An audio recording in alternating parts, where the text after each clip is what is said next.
എല്ലാവർക്കും നമസ്കാരം. സൈനർ നീറ്റ് പി ജി കൗൺസിലിങ്ങിൻ്റെ മലയാളം ചാനലിലേക്ക് സ്വാഗതം. നിങ്ങളോടൊപ്പം സംസാരിക്കുന്ന ഞാൻ ഡോക്ടർ അമൃത. നമ്മുടെ CKerala.gov.in എന്ന് പറയുന്ന ഒഫീഷ്യൽ വെബ്സൈറ്റ് ഒന്ന് എടുത്തു നോക്കിയാൽ നിങ്ങൾക്ക് കാണാൻ പറ്റും, പുതിയ ഒരു നോട്ടിഫിക്കേഷൻ വന്നിട്ടുണ്ട്. ആ നോട്ടിഫിക്കേഷനിൽ എന്താണ് പറയുന്നത് എന്ന് മനസ്സിലാക്കണ്ടേ?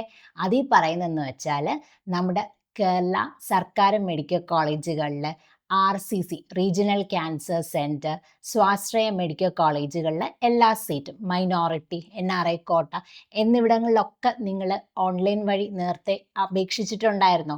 അങ്ങനെയാണെങ്കിൽ നിങ്ങളുടെ പ്രൊഫൈൽ ഡീറ്റെയിൽസ് നിങ്ങൾക്ക് സന്ദർശിച്ച് വെരിഫൈ ചെയ്യാനുള്ള ഒരു അവസരം ഒരുക്കിയിട്ടുണ്ട്. അത് എങ്ങനെ നിങ്ങൾക്ക് മനസ്സിലാക്കാമെന്ന് വെച്ചാൽ, നമ്മുടെ CKerala.gov.in എന്ന് പറയുന്ന ഒഫീഷ്യൽ വെബ്സൈറ്റിൽ കയറുക. എന്നിട്ട് അവിടെ PG മെഡിക്കൽ 2025 കാൻഡിഡേറ്റ് പോർട്ടൽ എന്ന് പറയുന്ന ഒരു ലിങ്ക് ഉണ്ട്. അപ്പോൾ ആ ലിങ്ക് ക്ലിക്ക് ചെയ്യുക. എന്നിട്ട് അതിൽ ആപ്ലിക്കേഷനും പാസ്വേഡും എൻ്റർ ചെയ്യുക.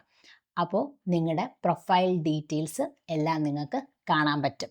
ആ പ്രൊഫൈൽ ഡീറ്റെയിൽസിൽ നിങ്ങളുടെ പേര്, നീറ്റ് പി ജിയുടെ റോൾ നമ്പർ, നീറ്റ് പി ജിയുടെ റാങ്ക്, നീറ്റ് പി ജിയുടെ സ്കോറ്, അതേസമയം നിങ്ങൾക്ക് റിസർവേഷൻ ഉണ്ടെങ്കിൽ community, special reservation, nativity, minority, NRI കോട്ട എന്നീ ഡീറ്റെയിൽസ് ഒക്കെ കറക്റ്റാണോ എന്ന് നിങ്ങൾ വെരിഫൈ ചെയ്യാനുള്ള അവസരമാണ് ഇപ്പോൾ അവർ നിങ്ങൾക്ക് തുറന്ന് നൽകിയിട്ടുള്ളത്. അപ്പോൾ അതുകൊണ്ട് കറക്റ്റാണോ എന്ന് നിങ്ങൾ നോക്കുക. പിന്നെ അതോടൊപ്പം തന്നെ ഹോമിൽ എന്തുണ്ട്, മെമോ ഡീറ്റെയിൽസ് ഉണ്ട്. അപ്പോൾ ആ മെമോ ഡീറ്റെയിൽസിൽ നിങ്ങൾക്ക് മനസ്സിലാവും എന്തെങ്കിലും സർട്ടിഫിക്കറ്റ് നിങ്ങൾ നേരത്തെ കൊടുത്തതിൽ അപാകത ഉണ്ടെങ്കിൽ ഈ മെമോ ഡീറ്റെയിൽസിൽ മനസ്സിലാക്കാൻ സാധിക്കും. അപ്പോൾ എന്തെങ്കിലും പ്രശ്നമുണ്ട് നേരത്തെ സർട്ടിഫിക്കറ്റിൽ ഉണ്ടെങ്കിൽ നിങ്ങൾക്ക് പുതിയതായിട്ട് സർട്ടിഫിക്കറ്റ് കറക്റ്റായിട്ടുള്ളത് അപ്ലോഡ് ചെയ്യാവുന്നതാണ്. അപ്പോൾ ഇതിൻ്റെ അവസാന തീയതി എന്നാണെന്ന് അറിയാമോ?